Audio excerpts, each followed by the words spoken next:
bienvenidos a este ya último día del Congreso y toda la semana ha sido una semana pues llena justamente de talento, de oportunidades para ustedes de aprender diferentes cuestiones relacionadas con soft skills, mundo laboral y mundo académico y sobre todo de romper el molde que quizás teníamos muchos relacionado con, bueno, ¿qué voy a hacer después de la carrera?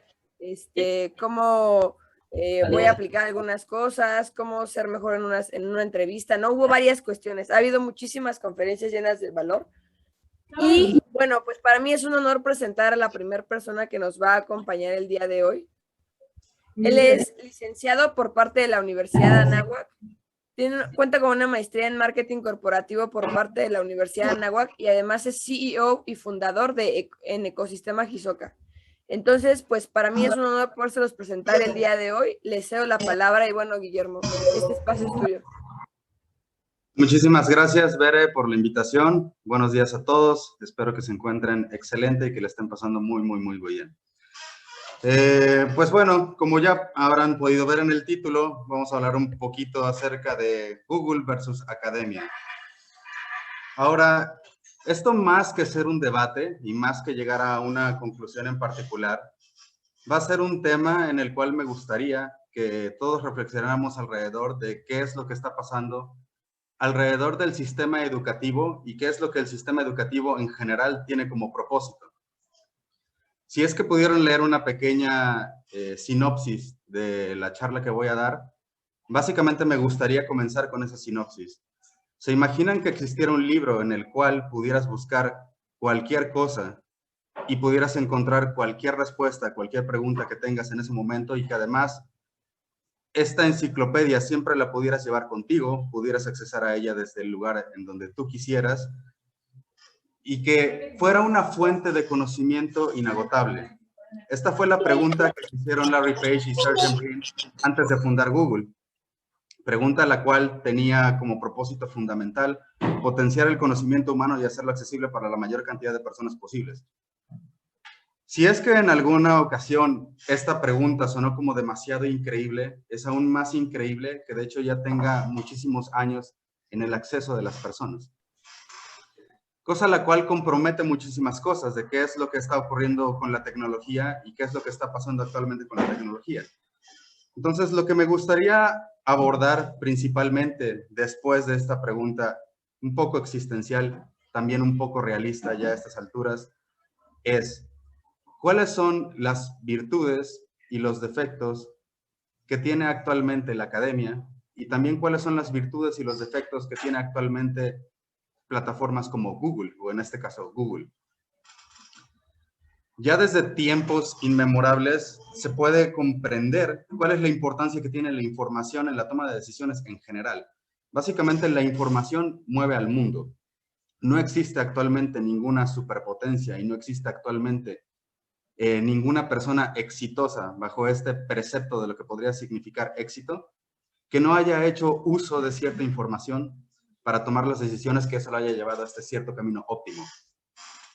Ahora bien, a mí me gusta mucho un proverbio japonés que nos habla un poquito acerca de la importancia de la información y que también nos habla un poquito acerca de la responsabilidad de la gente alrededor de la información. Este proverbio japonés más o menos dice así: el herrero clavó mal el clavo. Como el clavo estaba mal clavado, se zafó la herradura. Como se zafó la herradura, cayó el caballo. Como cayó el caballo, cayó también el jinete. Como también cayó el jinete, no se entregó el mensaje. Y como no se entregó el mensaje, se perdió la guerra. Una bola de nieve de un montón de circunstancias que al final todo termina en la responsabilidad que tenía una persona y cómo terminó en una etapa en donde la información no pudo ser entregada y entonces tuvo consecuencias catastróficas. Para continuar más bien con este análisis y hacerlo correctamente, creo que nos deberíamos preguntar ¿qué es la academia? ¿Cómo está siendo definida actualmente? Una academia es la institución oficial constituida por personas destacadas en las letras, las artes o las ciencias que realizan colectivamente determinadas actividades. Por otro lado, creo que también valdría la pena preguntarnos ¿qué es Google? Google es la página web más popular del mundo y el motor de búsqueda más utilizado a nivel mundial. Por sí solo, esto no nos está diciendo nada en concreto. Y quiero llegar justamente a un punto con esto. Y para esto tengo una referencia bastante bonita de un libro y película que se llama Hitchhiker's Guide to the Galaxy. Básicamente lo que ocurre en esta película es de que el personaje principal pasa por un montón de circunstancias que al final lo llevan a una situación bastante difícil en donde tienen una pregunta muy profunda. Esta pregunta que es muy profunda es: ¿cuál es el significado de la vida? Pasa y resulta que hay una civilización súper avanzada que ha creado una computadora que es el tamaño de un planeta. Esta civilización súper avanzada presume ser la civilización más avanzada de todo el universo. Llegan los seres humanos finalmente a este punto y les preguntan: ¿cuál es el significado de la vida? Ellos dicen: mira, regresa en 2 semanas y vamos a tener tu respuesta. Los humanos van, esperan a que pasen esas 2 semanas, regresan a este punto, y justamente cuando regresan a ese punto, esta civilización les responde 42. Entonces ellos se quedan pues un poco sacados de onda sin saber qué es lo que realmente significa. Esta civilización les dice: nosotros les podemos asegurar que 42 es la respuesta a su pregunta y que es correcta. Lo que pasa es que tal vez ustedes no están formulando la pregunta correcta, pero sabemos que le estamos dando la respuesta correcta. Y aquí estoy hablando de uno de los grandes defectos de lo que es Google como una información tan abierta. Y que es por eso que yo considero que actualmente la academia sigue siendo tan relevante. Tuve una situación con un cliente, de hecho, hace pocos días. Este cliente había contratado un servicio de hosting web porque necesitaban correos electrónicos corporativos en donde necesitaban guardar información que era muy importante.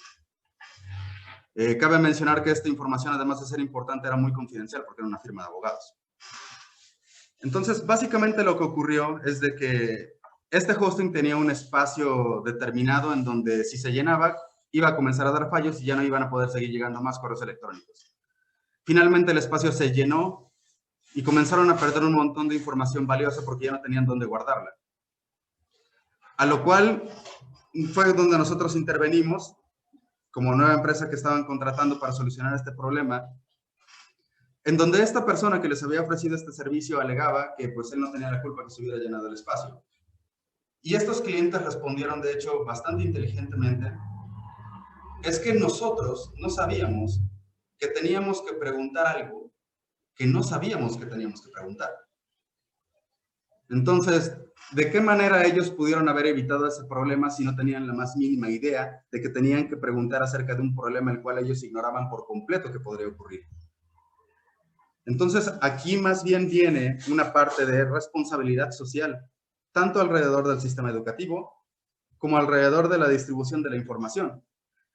¿Cuántos de nosotros, por ejemplo, hemos tenido la experiencia de que nos sentimos mal de algo? Esto es bastante común, por cierto, tenemos algunos síntomas, y entonces entramos a Google y escribimos esos síntomas para ver que nos diga qué es lo que tenemos. Y la mayoría nos topamos con que nos vamos a morir en unos días, porque tenemos algo súper grave. La falta de orientación de exactamente qué estamos preguntando y por qué lo estamos preguntando, y de un experto guiándonos acerca de la respuesta de esa pregunta.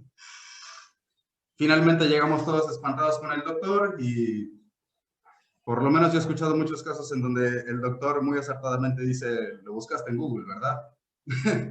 Y entonces se topan con una situación así. Bien. Por eso es que me gustaría mucho también tocar como un punto demasiado breve, que estamos en una etapa en donde es bastante común escuchar hablar a las personas respecto a los derechos y escucharlas hablar poco con respecto a las obligaciones. Absolutamente todas las cosas a las cuales nosotros tenemos acceso conllevan una responsabilidad intrínseca. Si es que alguien tiene el derecho de estudiar, por ejemplo, es porque alguien tiene la obligación de enseñar.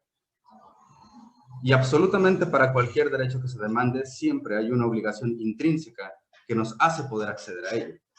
Y es en donde aquí viene una gran parte de la responsabilidad social. Por eso es que al hacer la pregunta que hice hace unos minutos de qué es la academia y qué es Google, no es la pregunta correcta. porque vamos a tener una respuesta equivocada.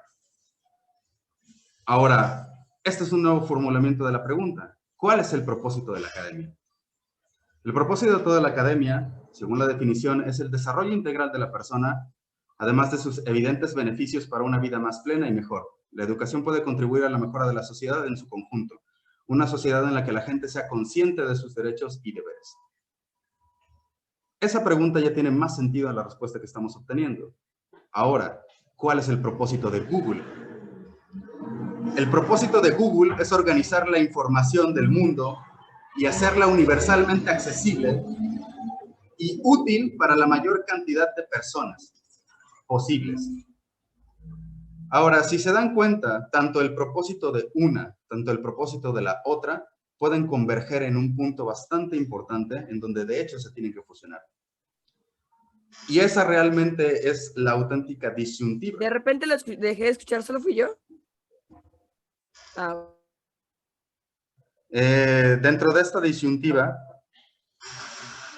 básicamente viene la gran desventaja que tiene actualmente la academia es que no se puede actualizar tan rápido como se está actualizando la tecnología, sobre todo alrededor de la información. La burocracia que hay alrededor de la academia hace que sea aún más difícil, por ejemplo, a la hora de actualizar planes de estudios. Es ahí en donde se deberían aprovechar estas herramientas tecnológicas. Y por otro lado, la academia siempre va a fungir el rol importante en donde debe haber un guía que nos diga por qué estamos aprendiendo lo que estamos aprendiendo y cuál es la ruta más eficiente para aprenderlo correctamente. Pero todavía aún más importante, hablar acerca del valor ético que hay cuando nosotros vamos a hacer uso de esta información. Y es por eso que a mí me gustaría dar algunas citas y algunas reflexiones de gente bastante importante sobre todas estas distinciones que nosotros deberíamos estar considerando. El primer apunte sobre la distinción entre la información y otros conceptos es un concepto dado por Clifford Stoll, que más o menos dice así: los datos no son información, la información no es conocimiento. Por sí sola no nos sirve absolutamente de nada. Un par de sugerencias sobre la información como base para el aprendizaje y la creatividad nos la da Frank Tackleton. Dice, solamente puedes aprender si tú mismo te abres a diferentes fuentes de información. Zig Ziglar, por otro lado, nos dice, la nueva información hace posible las nuevas ideas. Ahora, dos consideraciones sobre la importancia de la información aplicada, por ejemplo, al mundo de los negocios. El secreto del éxito de una persona empresarial es tener una incansable, eterna e inextinguible set de información y conocimiento. El comercio no se trata sobre mercancías, se trata sobre información. Las mercancías se sientan en el almacén hasta que la información las mueve. Por lo que respecta a la necesidad de saber analizar información para ejercer un buen liderazgo, estos son dos pensamientos bastante importantes. El auténtico genio consiste en la capacidad para evaluar la información incierta, aleatoria y contradictoria. Como líder debes tener la habilidad de asimilar información nueva y entender que puede haber un punto de vista diferente. Nunca se va a poder progresar si no hay un diálogo abierto al debate, en donde haya siempre una persona que cuestione un sistema o una línea de pensamiento que tú tienes, aplicado prácticamente a cualquier área. Esto puede ser aplicado a la psicología, puede ser aplicado a la medicina, puede ser aplicado a la ingeniería, puede ser aplicado a la física, a las matemáticas, a la arquitectura, al área que a ustedes se les ocurra. Ahora bien, cuidado con la información como fuente de poder y eventualmente posibles abusos. Si miras cualquier tipo de organización moderna y piensas cuál es el instrumento más potente que existe, verás que es la información. Y si puedes controlar la información, puedes controlar a la gente. Y esa es una línea de pensamiento bastante peligrosa, la cual también nosotros teníamos que cuestionar. Es decir, cuando damos acceso a la educación y cuando damos acceso al conocimiento, siempre tiene que haber un asunto ético muy importante por detrás que nunca lo vas a encontrar en Google acerca de cómo vas a utilizar ese conocimiento y para qué te va a servir. Tenemos ejemplos bastante claros en la historia de, por ejemplo, personas renunciando al proyecto de la bomba atómica. También de personas arrepintiéndose después de que se terminó ese proyecto. Cuando finalmente la vieron estallar por primera vez en Hiroshima y Nagasaki, Japón, el único país que conoce una mañana después de una explosión nuclear. Ahora bien, También es cierto que la información es liberadora y también hay muchas frases alrededor de eso. Conocer la verdad porque la verdad nos hará libre, etc. Ahora, también a la hora de interactuar con las personas, hay una frase muy bonita que dice Dolly Parton, artista musical: no me gusta dar consejo, prefiero dar información porque la vida de cada cual es diferente, el viaje de cada cual es diferente. También vale la pena pensar en cosas como una ciudad es un cuerpo y una mente es una estructura física, así como un repositorio de ideas es un depositorio de información. Al final de todo esto, dentro de esta pregunta en Google versus academia, quiero que sepan que el fundamento principal de toda la charla es: no importa qué tanta información haya disponible para el usuario, lo que más importa es qué tantas preguntas se quiere hacer el usuario acerca de cómo funciona el mundo en general y acerca de cuál es el propósito del mundo en general, para entonces ahora sí poder hacer un uso ético y correcto y realmente hacer una simbiosis. Uno de los grandes problemas de muchos actuales pseudo-influencers, como por ejemplo Carlos Muñoz, es tener esta perspectiva equivocada de que una cosa tiene que estar peleada con la otra, cuando en realidad son dos cosas que tienen que vivir en armonía y simbiosis. Hay lugares en el mundo, hay ciertos lugares en África, por más exagerado y descabellado que les pueda parecer, que todavía no han descubierto la rueda. La rueda. Tienen medios de transporte en donde no son completamente circulares y tienen algunas formas cuadrados y siguen jalándolos así desde hace 200 años. Nos puede parecer impresionante, pero por ejemplo, ¿ellos podrían accesar a un sistema como Google? No. Definitivamente necesitan otro tipo de educación, necesitan otro tipo de guía. No puedes llegar con ellos y con el internet y tal. Y definitivamente, si es que la tecnología tiene una responsabilidad a un nivel humano, o más bien los humanos tienen una responsabilidad a través del uso de la tecnología, es justamente en la medida de lo posible hacerla accesible para la mayor cantidad de personas posibles al mismo tiempo y aprendizaje posibles. Y para eso, antes de la tecnología, más bien antes del uso adecuado de la tecnología, necesitamos académicos guías que justamente nos puedan guiar a través de ese camino. A partir de este punto es que ahora sí me gustaría tener retroalimentación con todas las personas que nos están escuchando y poder responder algunas de las preguntas que surgen. Entonces, no sé si alguno quisiera comentar algo sobre lo que nos acaba de decir este memo. La realidad es que está súper interesante porque quizás en algún momento se llegaban a preguntar esta parte de, bueno, pues ya para qué voy a aprender algo nuevo o voy a estar estudiando si ya existe Google que nos lo da todo, ¿no? Entonces, este es su espacio, levanten su mano y les doy pues la voz.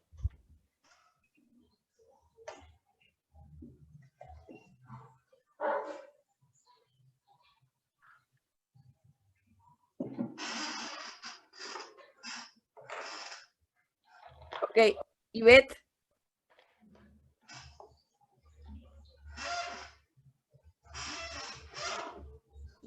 Sí, bueno, desde el punto de ponente, también creo que depende también un poquito como de cada quien, ¿no? Porque si bien es cierto que a veces ya hay información que no está bien, también te puede sacar de una duda dependiendo de que sepas preguntar. O sea que creo que también sí ayuda, sin embargo, creo que por el paso del tiempo sí nos ha hecho un poco más flojos en el sentido de buscar más allá, pero creo que sí es una buena herramienta también debido al uso que le da.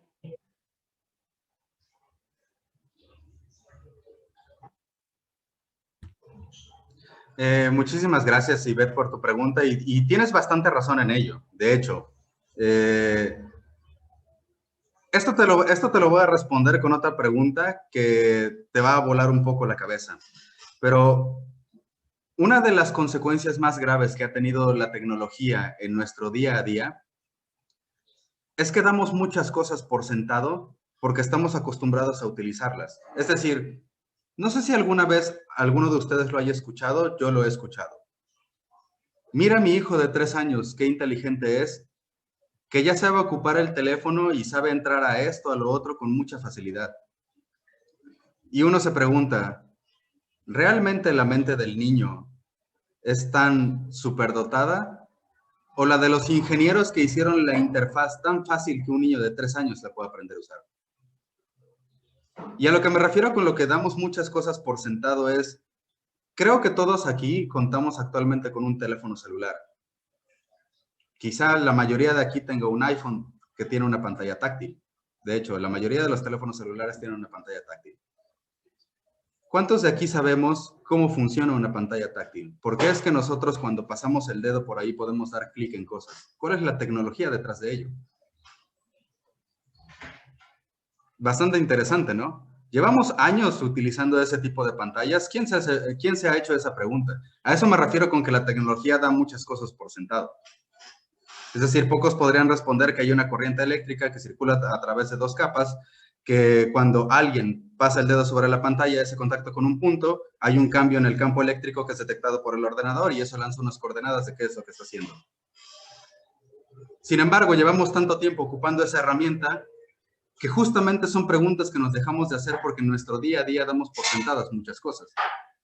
Es decir, la tecnología con la humanidad ha avanzado muchísimo. Si te pusieran en una isla con el material disponible para crear una bombilla, ¿podrían hacerlo? De hecho, son bastante cuestionamientos bastante interesantes de realmente qué tanto nos estamos preguntando y qué tanto podríamos sobrevivir sin ello, no teniendo un conocimiento alguno de cómo se pudo formar o de cómo se pudo crear o de cómo es posible que cierta gente sí haya sabido cómo hacer este tipo de cosas. Ahora, no quiero decir que tengamos que ser expertos en todos, pero definitivamente un parámetro bastante importante, tanto para el uso de la tecnología como para el aprendizaje dentro de una academia, es qué tanta curiosidad tenemos por conocer acerca de cómo funciona el mundo. Esa es mi respuesta. Comienza a ver algunos comentarios, ponen sobre todo saber buscar. Apenas una profa nos dijo de los tips de búsqueda utilizando y pone los símbolos y las claves que se pueden utilizar. Por ahí si no se las saben pueden rescatar de este comentario. Y esto me ha ayudado a obtener una mejor información más fundamental y de mejor calidad. Y también comenta Ana Castillo, la academia igual nos ayuda a crear conocimiento y descubrir cosas nuevas en conjunto con otras personas. Lo considero otro beneficio. Sí, por supuesto. Ahora, dentro de esta construcción, definitivamente hay que tener mucho cuidado a cómo estamos accesando a la información. Yo actualmente puedo entrar a Google y puedo encontrar artículos acerca del terraplanismo. Y puedo encontrar una comunidad de millones acerca del terraplanismo. Y de hecho, cuando te metes a leer los artículos acerca del terraplanismo, que por cierto, para dar así una cosa breve, creo que la mayoría de aquí sabe a qué me refiero, pero hay gente que actualmente sigue creyendo que la Tierra es plana, ¿no? Y de hecho, cuando lees algunos de esos argumentos, si tú eres un poco adepto a los temas de física, astronomía, geología y tal, de hecho suenan bastante convincentes cuando los lees. A eso me refiero con que siempre debe existir cierta orientación, porque claro, aquí de hecho también tengo una historia bastante curiosa. En algún momento fui muy apasionado de ir a entrenar, a hacer ejercicio, ir al gimnasio y tal. Y mi entrenador en su gimnasio pues tenía pósters de físico-culturistas que pues tenían cuerpos enormes. Entonces un día llega un niño de aproximadamente unos 13, 14 años, cabe mencionar que era un niño pues bastante delgado, y llega de la mano con su mamá y dice, bueno, pues yo quiero entrenar y quiero ponerme fuerte, pero como él no, y señala un póster de Ronnie Coleman, que pues ha sido 8 veces Mr. Olympia. Y entonces mi entrenador le responde amablemente, así de no te preocupes y tal. En cuanto se fueron, voltea y me dice a mí, ¿de verdad que este es el único deporte en el que pasa esto? O sea, como él no, pero el niño cree que puede ponerse como él. O sea, viniendo su hora de gimnasio todos los días, cargando una mancuerna de 3, 5 kilos, ¿de verdad piensa que se va a poner como él? Porque de verdad, Si yo fuera a una cancha de fútbol y dijera, pues sí, yo quiero entrenar y dar pases y tal, pero como Messi no, se me tomaría por un tonto. Pero curiosamente en el fisicoculturismo no pasa eso, entonces se dicen, no, pues sí, pero no quiero ponerme grande. O sea, ¿crees que es tan fácil lograr eso? Verte como uno de esos tipos en el póster que entrenan por ciclos 8 horas diarias, tienen una dieta súper estricta, etc. Entonces, toda esta reflexión justamente viene acerca de que si yo no soy un experto en físico-culturismo, o si yo no soy un experto en química, o si yo no soy un experto en física, pues cualquiera me puede tomar el pelo, aún así esté haciendo la pregunta correcta. Porque también sería mentir decir que en el Internet o en Google, particularmente, que es el tema, no existen respuestas incorrectas. Claro que existen respuestas incorrectas. El punto justamente es también detectar la fuente e investigar si de hecho esa fuente es correcta. Yo de verdad me he encontrado con un montón de citas que supuestamente las dijo Albert Einstein, que es alguien que está escribiendo, que pone que las está diciendo Albert Einstein solamente para que tengan más presencia, porque Albert Einstein en su vida dijo eso. Y de verdad son muchas. Entonces, sí hay una responsabilidad también de investigación con la fuente de la información.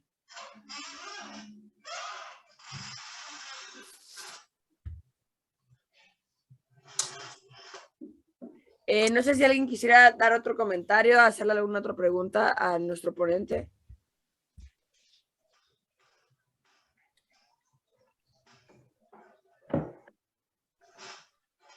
Oye, Memo, ¿qué tanto crees que de repente la academia tendría que buscar actualizarse? Es decir, seguramente algunos de los que nos está escuchando está en una escuela en la que su plan de estudios no está actualizado. Sin embargo, también conforme a lo que yo me he encontrado, en ocasiones buscan sobreactualizar los planes de estudio y existen universidades en las que de repente, porque la medicina ha tenido muchos avances, hablo de medicina porque en algún momento mis papás dan clases de medicina y de enfermería, entonces tengo referencia de los planes de estudios de eso, ¿no? Entonces, en algún momento, por ejemplo, una clase que era de un año, por querer meter más materias nuevas y actualizadas, termina convirtiéndose de, no sé, 6 meses, ¿no? Un semestre. Entonces, de repente es complicado porque cuando revisas cómo es que se genera un plan de estudios, justo como tú lo comentabas, toma mucho tiempo aprobarse, pero además de todo, si después resulta que el plan de estudios está mal, toma, me parece, como 5 generaciones poder decir, ay, ¿qué creen? Nos equivocamos, así no era, ¿no? Regresemos al pasado o hagamos otro cambio, porque requiere ver como una evidencia y una generación no es suficiente, es decir, esta parte de la academia en cuanto a planes de estudio se vuelve complicado. Entonces, ahí mi pregunta es, ¿tú qué tanto crees que tendríamos que actualizarse los planes de estudios? Y la otra es, si alguien nos está escuchando y dice, bueno, es que ya me di cuenta que mi plan de estudios no está actualizado, ¿qué podría hacer al respecto? Mira, es bastante buena pregunta. Tengo 2 respuestas para esa pregunta. ¿Qué tan importante es? Definitivamente es urgente.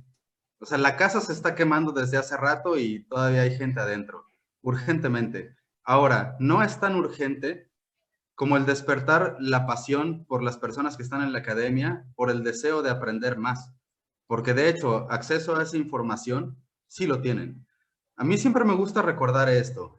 Las instituciones no tienen responsabilidades, porque hemos hecho de la institución como si fuera un ente con vida.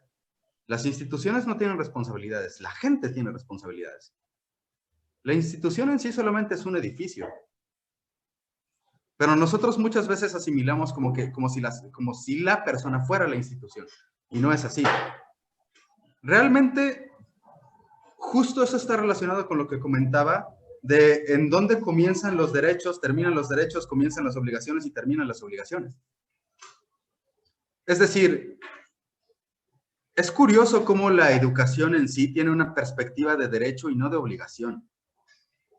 La educación debería ser un derecho y una obligación al mismo tiempo. Eso es lo que se convierte, ese conjunto de palabras en responsabilidad social. Creo que es más urgente que el estudiante tenga el deseo de aprender.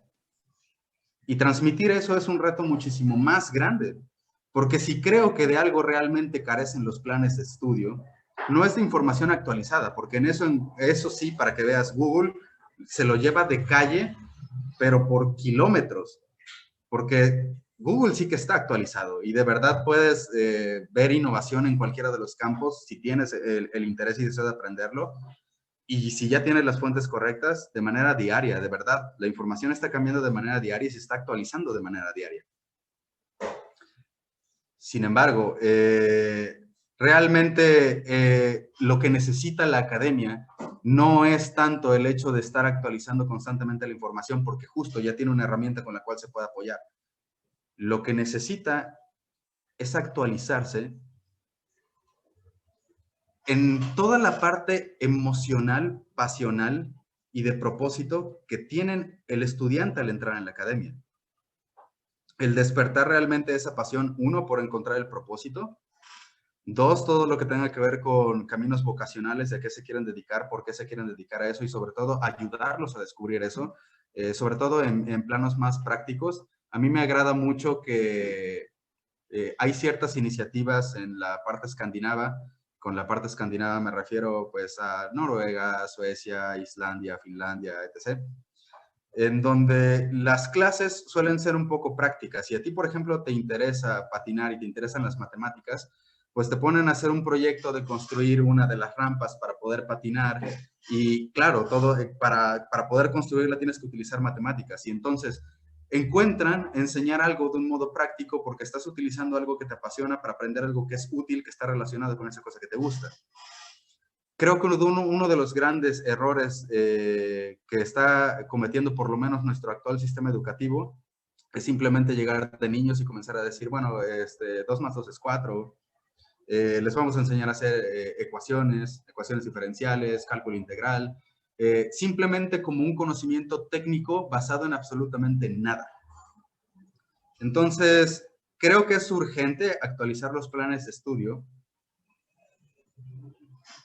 pero esos planes de estudio en donde veo la real urgencia es en el kinder, en la primaria, en donde se despierta este interés por las áreas que realmente en el futuro se van a volver importantes. Creo que esa es la prioridad. Este punto que nos comentas, Memo, es sumamente interesante porque además de todo, ahora que he tenido un poco de percepción relacionado a la educación y todo esto, aparentemente para ellos todo tiene un para qué, es decir, el hecho de que un maestro te ponga a repetir de manera tan aburrida quizás los marcos, cuando hacías a lo mejor en la primaria o en el kinder, así de haz un marco, no sé qué, y tú como de, oye, pero pues ya pues mi cuaderno los tiene, ¿no? Por ahí de repente incluso ya venden unos hechos. ¿Por qué no a lo mejor me pides que compre el que ya lo tiene? Lo interesante es cómo quizás sí hemos fallado en la transmisión del para qué de las cosas, porque al final nuevamente hasta poner un marco y que te estén poniendo a repetir un marco, tiene que ver con una cuestión de que comiences a asimilar los límites a la hora de que ya te vaya a tocar escribir. No es como una preantecedente para que te vaya haciendo como cargo de entender cognitivamente el espacio. Cosa que obviamente, pues tú no entiendes cuando te ponen a repetir pues tantas veces, ¿no? La misma en el kinder a lo mejor que te ponen a repetir 1000 veces tu nombre. Que por cierto, yo siempre me he quejado porque yo me llamo Cintia Berenice y mi hermano se llama Eric. O sea, ¿qué tipo de...? Eso me parece una injusticia, ¿no? Pero bueno, aquí a lo que voy es, aún el repetir el nombre muchas veces tiene un para qué. El para qué tiene que ver con que la lectoescritura pues también tiene que ver con un proceso motor que tienes que ir estando repitiendo constantemente para poder asimilar y hacer tuyo.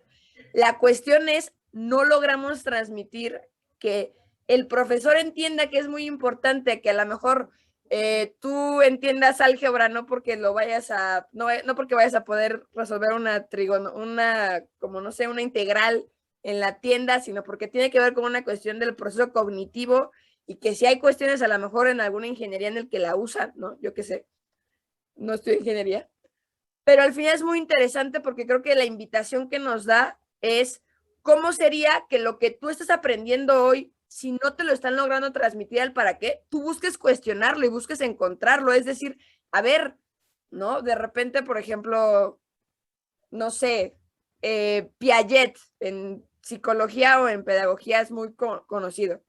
Bastante. Bueno, Piaget, ¿qué no? O sea, está cool con su teoría, de repente no mucha gente logra los estadios, o sea, como él lo dice, porque además eran diferentes. ¿Cómo lo puedo aplicar yo? Ah, ok, a entender que más o menos el niño cuando se va desarrollando de forma cognitiva va teniendo un parámetro. Entonces, yo creo que esa invitación que nos haces, Memo, es súper importante. Por ahí también comentan, ¿qué piensas de que ahora las grandes compañías transnacionales ya no están pidiendo ir a la universidad para poder contratarlos? Ahora les ofrecen posiciones si tienen tal o cual capacidad en una herramienta o MOOCs en su portafolio. Ejemplo, Google y Tesla. Ellos ya no requieren ir a la universidad y hasta te pagan por tomar las certificaciones en cierta herramienta o lenguaje.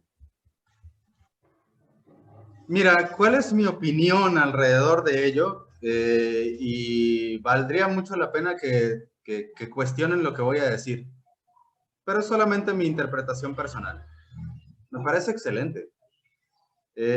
Una de las grandes consecuencias que puede tener una mala formación académica es que cuando tú llegues a una empresa, no solamente tengan que enseñarte nuevas cosas, sino que tengan que deconstruir algunas que aprendiste, porque de hecho ya están desactualizadas y te van a hacer perder tiempo para aprender estas nuevas. A mí me pasó. Ahora, yo no creo que se tenga que fatalizar, simplemente están detectando una problemática y están encontrando el modo de resolverla. Hay ciertas cosas que deberían cambiar para cómo actualmente funciona el mundo. Simplemente ya no es posible, por ejemplo, en mi caso que estudié mercadotecnia, la mercadotecnia debería ser una carrera, desde mi punto de vista, que debería estar fusionada un poco con diseño, que debería estar fusionada un poco con comunicación, que debería estar fusionada un poco con tecnología. Y esa es la verdad. O sea, actualmente cuando tú buscas trabajo y este tema del campo laboral es bastante importante, ya no te piden que tú conozcas una herramienta. Si tú, por ejemplo, quieres contratar un servicio, como los servicios que ofrecemos en la empresa, por ejemplo, llegan conmigo y no es que ellos necesiten un rol de trabajo, ellos me piden un equipo integral. Y muchas veces ellos tienen contratada a una persona que esperan que sea fotógrafo, diseñador, videoproductor, analista de ads, community manager. Es decir, en algunas empresas como Tesla y Google tienen claro que esos roles, desde la perspectiva académica, no son posibles. Y esa es la verdad. O sea, si tú actualmente me presentas a un buen diseñador, te aseguro que va a saber ocupar muchos programas que probablemente no aprendió a usar en la universidad. Esa es la parte en la que sí comparto, en donde debería cambiar el plan de estudios, pero en donde aún así sigo pensando que la responsabilidad del usuario es más importante, porque en realidad el que quiere salir preparado al mundo real, en teoría, debería investigar qué es lo que necesita para salir auténticamente preparado, porque nuevamente la responsabilidad no es de la institución, la responsabilidad es de quien va a salir y se va a enfrentar al mundo laboral. Culpar a la institución ya no tiene ningún problema. Ahora, sí, claro, imagina que tú tengas una empresa y que tú tengas que contratar a una persona y una persona te llegue y te diga que tiene el título de doctor y otra persona llegue sin estudios universitarios, pero sepa ocupar la herramienta con muchísimo más experiencia que la persona que tiene el título de doctor.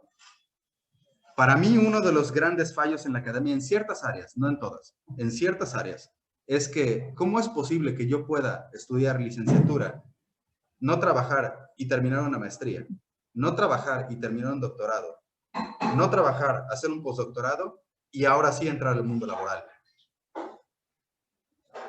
Es decir, ¿realmente quién va? Es una pregunta bastante interesante que no necesariamente tiene una respuesta correcta, pero al final, ¿quién está mejor preparado?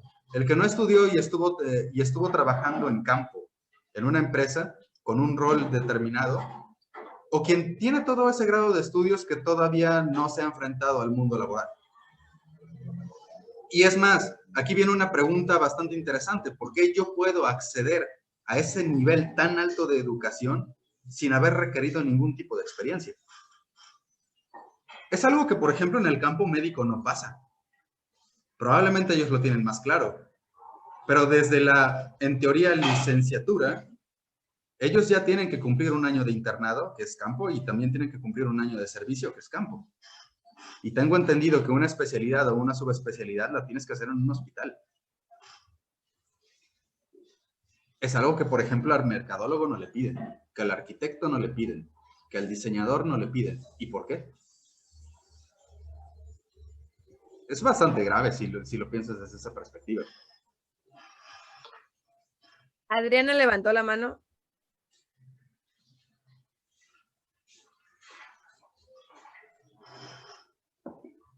Ay, perdón, ya. Hablaban de que justo, por ejemplo, yo acabé la universidad, pero para el posgrado, por esta brecha de que sales de la universidad y ¿qué, no? O sea, estás buscando empleo y hay de dos, o te vas, buscas empleo y activamente, o te vas a un posgrado. Pero lo que pasa después es que yo lo veo que es como el posgrado, si te vas directo después de la universidad, es una salida falsa, por justo lo que decía Guillermo. Te empieza a dar la edad y después ya te haces viejito, o sea, viejito 30 años, y no tienes experiencia laboral, y entonces te dicen, estás sobrecalificado, y entonces te deprimes porque regresas del posgrado y dices, oh no, ya estoy bien viejo, nadie me quiere contratar y piden como 20 años de experiencia, y pues yo nunca he trabajado. Bueno, esa es una. Y la otra, bueno, ya sales y dices, bueno, yo sí voy a trabajar y antes de irme a mi posgrado voy a trabajar 5 años. Pero, ¿cómo se llama? Lo que pasa es que nadie te da trabajo porque te dicen, bueno, o sea, sí, pero lo que te enseñaron en la escuela, pues esa es la teoría, pero en el mundo real así no funciona. Entonces, pues cuando vete a capacitar en tal tecnología y cuando la tengas, tu certificado regresas. Y entonces, por ejemplo, si fuiste a una escuela privada, una universidad privada y que te agarraste una deuda y estás pagando mes a mes o tienes casi una hipoteca por tu educación a 20 años y no tienes trabajo, no deberíamos hacer responsables a las escuelas porque, o sea, ya se supone que el negocio de las escuelas es formar personas que estén capacitadas para el empleo o para hacerlo a lo que se quieran dedicar. Pero si ese resultado, el servicio que ofrecen, tú no lo puedes tener, ¿en qué punto ellos, su propuesta de valor, que es generar conocimiento para que lo puedas aplicar, no lo están cumpliendo? ¿No deberías pedir un reembolso de tu dinero? O sea, eso me llama mucho la atención. ¿Qué piensan?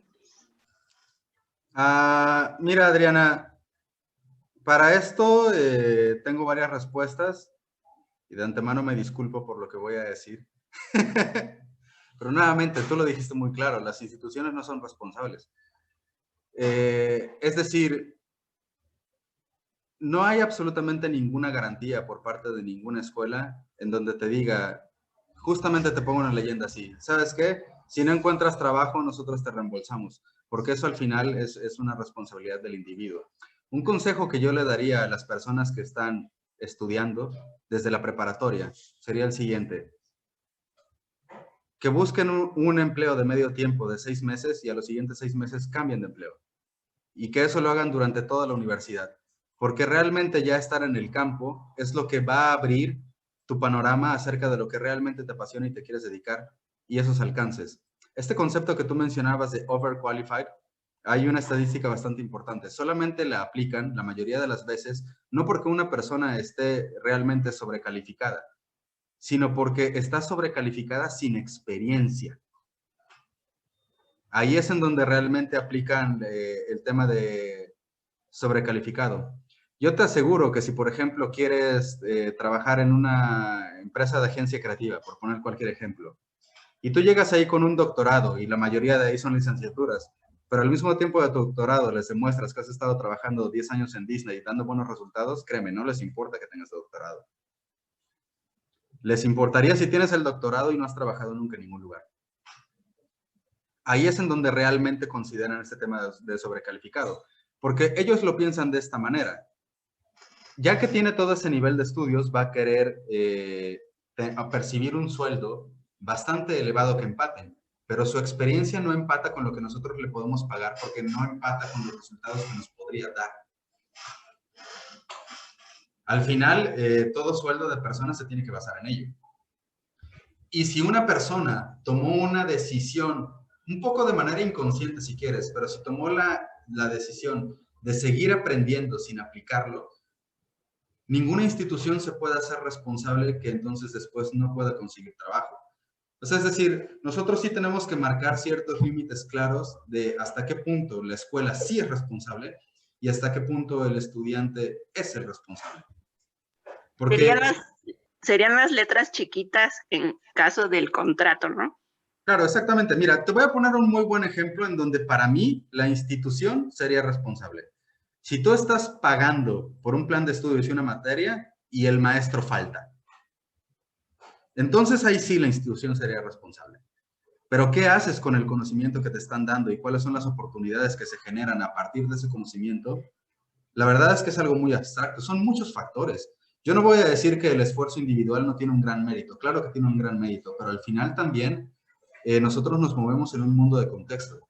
Desafortunadamente nos movemos en un mundo, y esto sería algo que deberíamos aprender desde muy pequeños, porque de verdad, los niños no tienen una mente tan frágil como a veces los adultos lo hacen ver. Y creo que desde pequeños valdría mucho la pena aprender que hay personas que tienen ventajas sobre otras, que nacieron en un mejor contexto sobre otro, que tienen mejor acceso a la educación que otras. Y si uno llega a los 18 años y no sabe que probablemente tenga que estudiar 1 o 2 horas más porque hay alguien que circunstancialmente tuvo mejor oportunidad, también es parte de la responsabilidad de esa persona. Es mentira incluso, aunque todos tuviéramos el mismo acceso y el mismo dinero, aún así habría una diferencia biológica. Y también es parte de aceptar cuáles son las capacidades propias de cada quien. Si yo mido 1.50, pues, ¿qué tanto más me voy a tener que esforzar para ser un basquetbolista profesional para alguien que mide 1.90, 2 metros? Y son cosas que no se pueden cambiar. Y estar consciente de ello es parte de la responsabilidad de entonces saber qué hacer al respecto. Y si desafortunadamente yo por eso me tengo que quedar a entrenar otras 4 horas más, porque eso es lo que quiero hacer, ahí está. Y la institución no se puede hacer responsable de que cualquier persona no haya llegado con la reflexión correcta.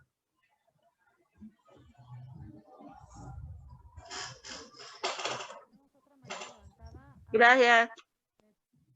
A ti.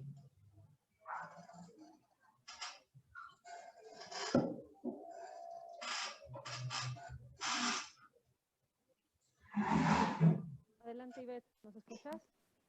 Sí, gracias. Sí, yo creo, apoyo como el punto de Guillermo por el hecho de que creo que ya de varias generaciones, yo creo que de los millennials y todos hacia acá, buscamos hacer responsables a todo mundo. Cuando las generaciones hacia atrás, bueno, yo en cuestión escolar, yo escucho que hay maestros que pues todavía están y siempre decían, no, pues mi maestro ya ni me explicaba, me dio el temario y tuve que ver cómo le hacía para pasar su examen.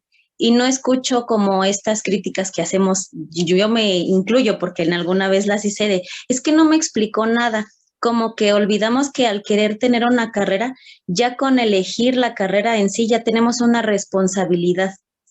Y creo que le evadimos diciendo es que el maestro, es que la escuela, es que el plan de estudios, sino que la capacidad de asombro como que se ha disminuido muchísimo al grado de decir, pues es que la culpa la tiene tal y es al contrario, es tomar las herramientas que tienes, hacerlo mejor con ello y creo que el programa de talento y eso es lo que te hace, o sea, pusieron en el chat ahí preguntas de cómo vamos a encontrar trabajo, pues es que si nos están dando todas las herramientas de empoderarnos humanamente, si tu objetivo va a ser buscar un trabajo de medio tiempo, no vas a desistir hasta encontrarlo y poner esas capacidades que tenemos a prueba para mejorar. Entonces, considero que sí es momento de, si quise ser un licenciado, un ingeniero en algo, ser responsables de que ya llevamos una obligación de, no sé, a lo mejor es un ejemplo burdo, ¿no? Pero el albañil no es ingeniero y a veces sabe más que el ingeniero. Pero si tú elegiste ser ingeniero, tú estás obligado a saberlo, no el albañil,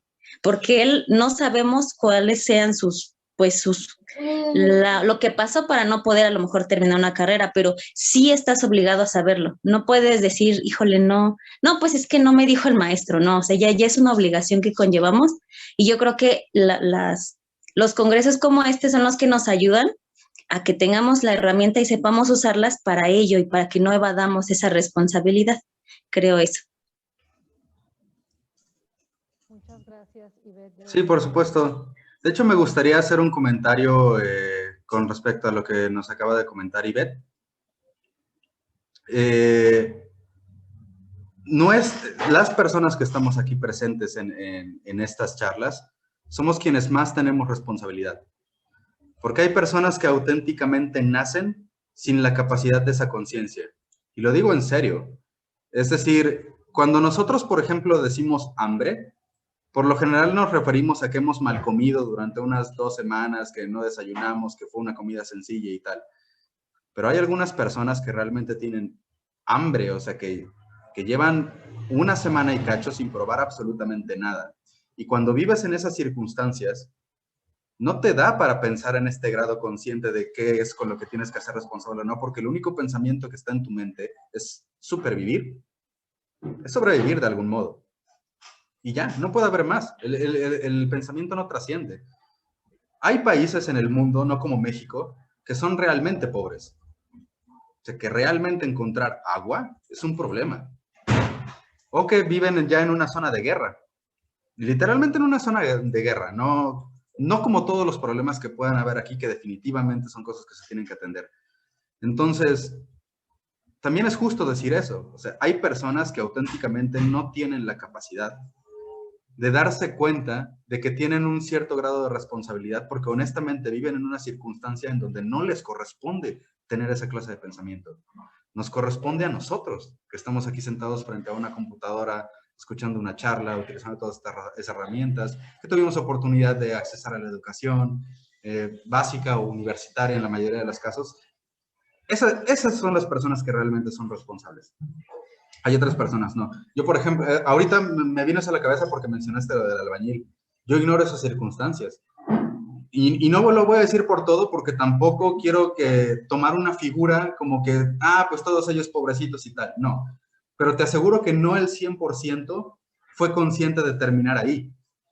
Te aseguro que hubo muchos que terminaron ahí que de haber tenido algún contexto diferente o alguna oportunidad la habrían tomado y no estarían ahí.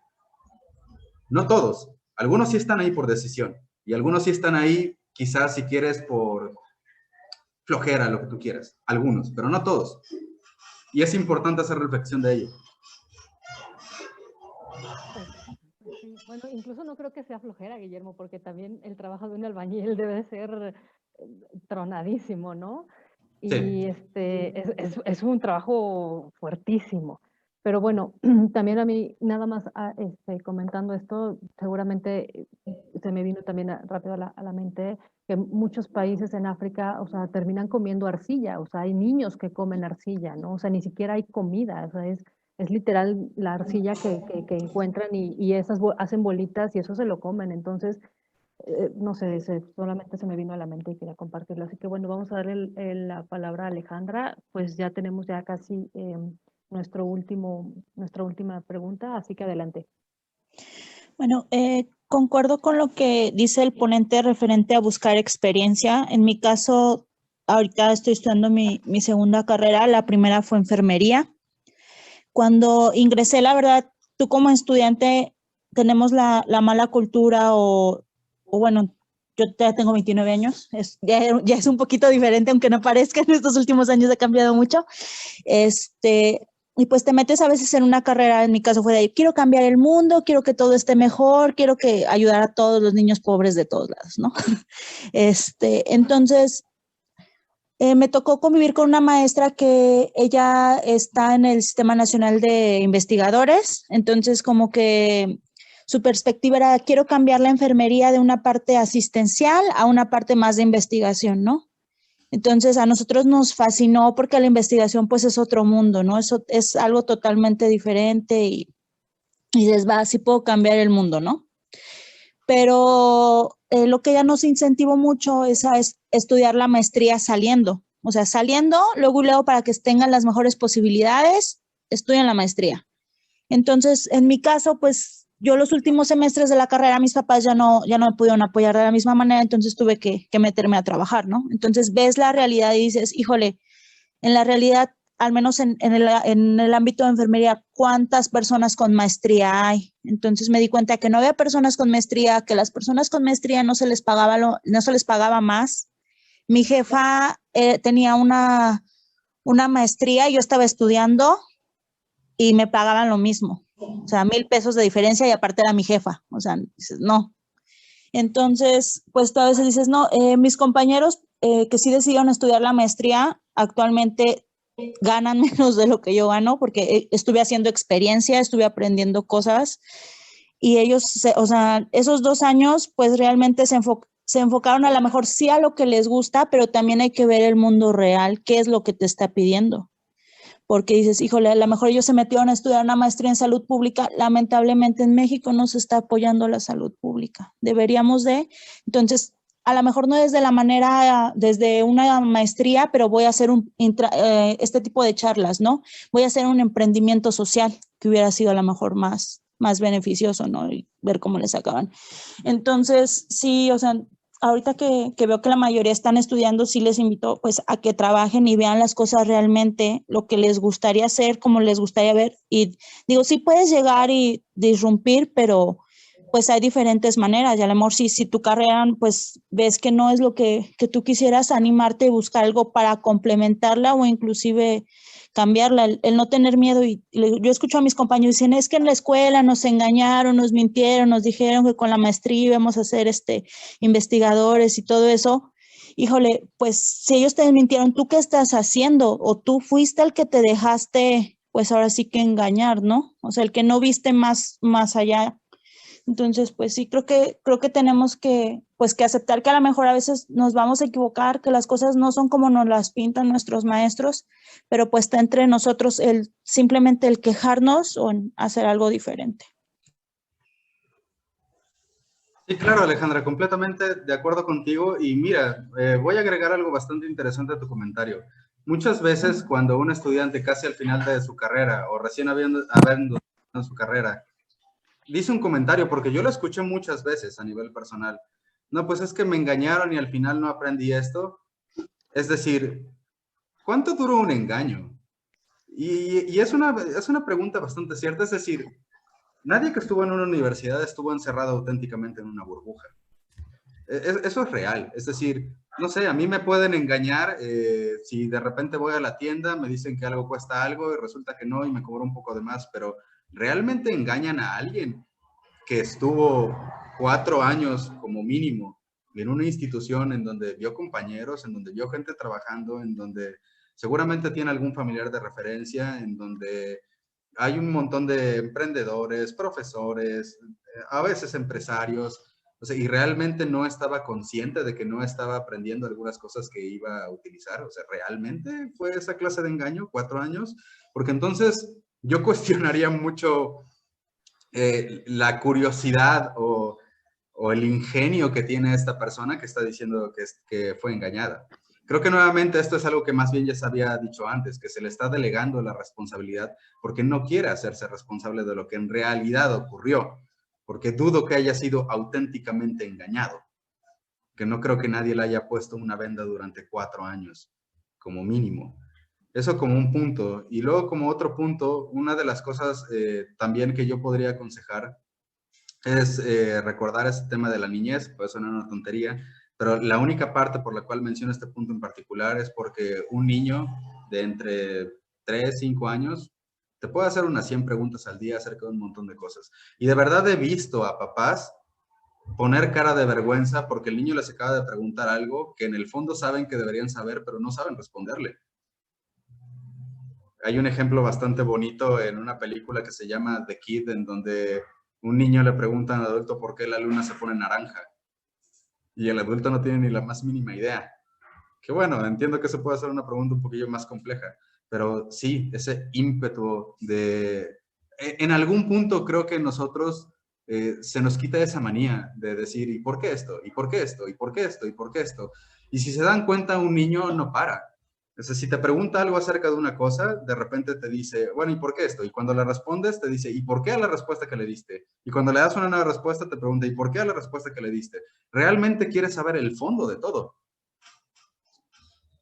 Es bastante interesante. Pues muchísimas gracias, Memo. La realidad es que creo que se puso interesante. Seguramente es algo que no tiene respuestas y nos tendremos que seguir cuestionando cada quien en sus casas.